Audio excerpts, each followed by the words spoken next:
पाहूयात पुढची बातमी। संभाजी ब्रिगेडचे नेते प्रवीण गायकवाड यांच्यावर अक्कलकोटमध्ये शाई फेक करण्यात आली। शिवधर्म फाउंडेशनच्या कार्यकर्त्यांनी गायकवाड यांच्यावर शाई फेकून त्यांना धक्काबुक्की केली।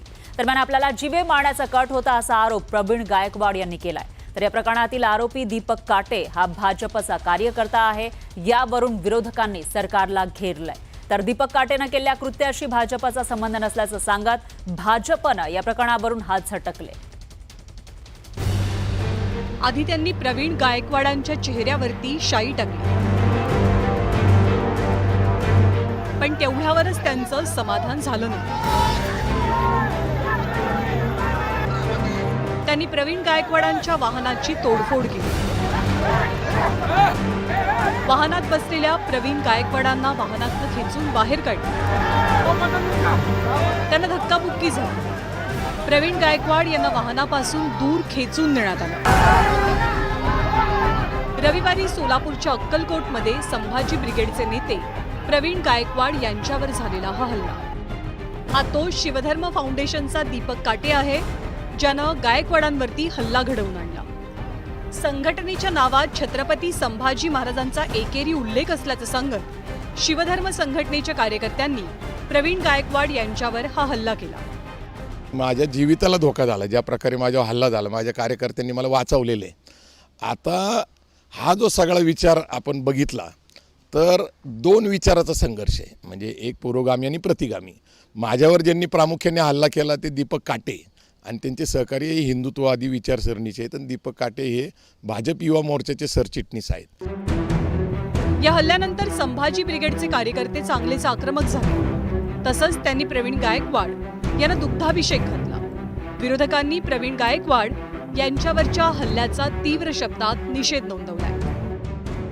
जी कलमं आमच्या कार्यकर्त्यांनी त्यांना सांगितलेली, आमच्या वकिलांनी सांगितलेली, ते काही करत नाही। कारण बावनकुळेंचा फोन आला होता, तिथं देवेंद्र फडणवीसच्या ऑफिसमधनं फोन आला होता। आता सरकारचाच माणूस आहे भारतीय जनता पार्टी युवा मोर्चाचा, आणि त्यांच्यावर नॉन अवेलेबल कलमं टाकलेली आहे। आम्हाला काही सरकारकडून फारशी अपेक्षा राहिलेली नाही आहे। दीपक काटेकडे बंदूक होती, पिस्तूल होता। खरं काय हे लोकांसमोर तिथं आलं पाहिजे।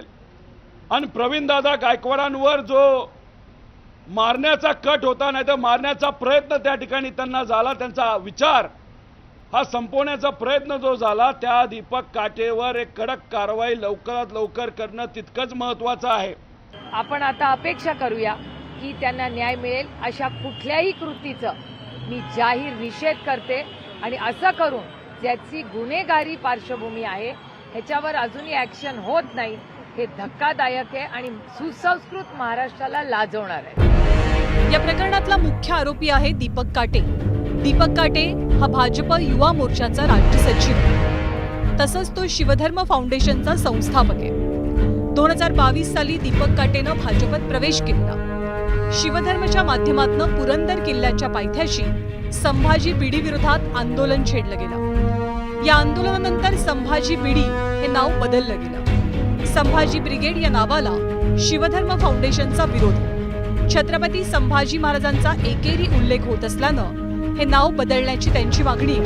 तर पुण्यावरनं हैदराबादला जाताना दीपक काटेकडे पिस्तूल आणि 28 जिवंत काडतूस सापडल्यानं त्याला अटक झाली। दीपक काटे हा भाजपचा पदाधिकारी असल्यानं विरोधकांनी आता भाजपला चांगलंच घेतलंय। आता जनसुरक्षा कायदा तुम्ही लावणार आहात का या लोकांवर? महाराष्ट्रात कुठेही कोणीही कोणाला मारतोय, धरतोय, सामाजिक कार्यकर्त्याला, राजकीय कार्यकर्त्याला, बाहेर फिरायला कार्यकर्त्यांना भीती वाटते राजकीय। या भाजपच्या गुंड टोळ्या कधी कोणावरती हल्ला करतील याचा भरोसा नाही। त्या महाराष्ट्राचं गुंडाराष्ट्र करून टाकलंय फडणवीसांच्या राज्यामध्ये। खरं तर दीपक काटेवर कारवाई झाली पाहिजे, आणि यावर प्रवीण गायकवाडच्या केसचा भारतीय जनता पार्टीचा कुठलाही संबंध नाही। आणि आरोपी कुठलाही असो, कोणत्याही पक्षाचा असो, आरोपी हा कुठल्याही पक्षाचा असो, तो आरोपी आहे। दीपक काटेंनी प्रवीण गायकवाडसोबत असं वर्तन करायला नको होतं, आणि हे भारतीय जनता पार्टीला मान्य नाही। प्रवीण गायकवाड यांच्यावरच्या हल्ल्याचे पडसाद विधानसभेतही उमटले। प्रवीण गायकवाडांवरती हल्ला करणाऱ्या आरोपींवरती कठोरात कठोर कारवाई करण्याची मागणी विरोधकांची आहे, तर सरकारनं सुद्धा कारवाईचा शब्द दिलाय। यांच्यासाठी काही नाही, अशा प्रकारचा आविर्भाव आणि मस्ती जी आहे ती ठेचली गेली पाहिजे अध्यक्ष महोदय। हा जो विचार आहे की खरं म्हणजे अशा पद्धतीनं मागेही काही घटना घडल्यात की जो व्यक्ती एक निर्भीडपणे काम करतो त्याच्यावर अशा पद्धतीचे हल्ले सातत्यानं या राज्यामध्ये झालेले आहेत. म्हणून आपल्याला विनंती आहे की हा जीवघेणा हल्ला करणारे जे काही आहेत त्यांच्यावर या ठिकाणी स्थानिक पोलिसांचं का दुर्लक्ष झालं.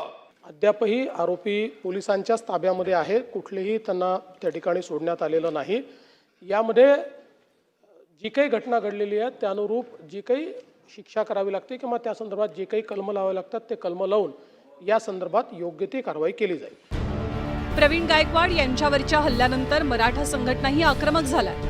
आता जशास तसं उत्तर देण्याचा इशारा मराठा संघटनांनी दिलाय. त्यामुळे आता आगामी काळात हा वाद चिघळण्याची शक्यता नाकारता येत नाही. Bureau report, news 18 Lokmat.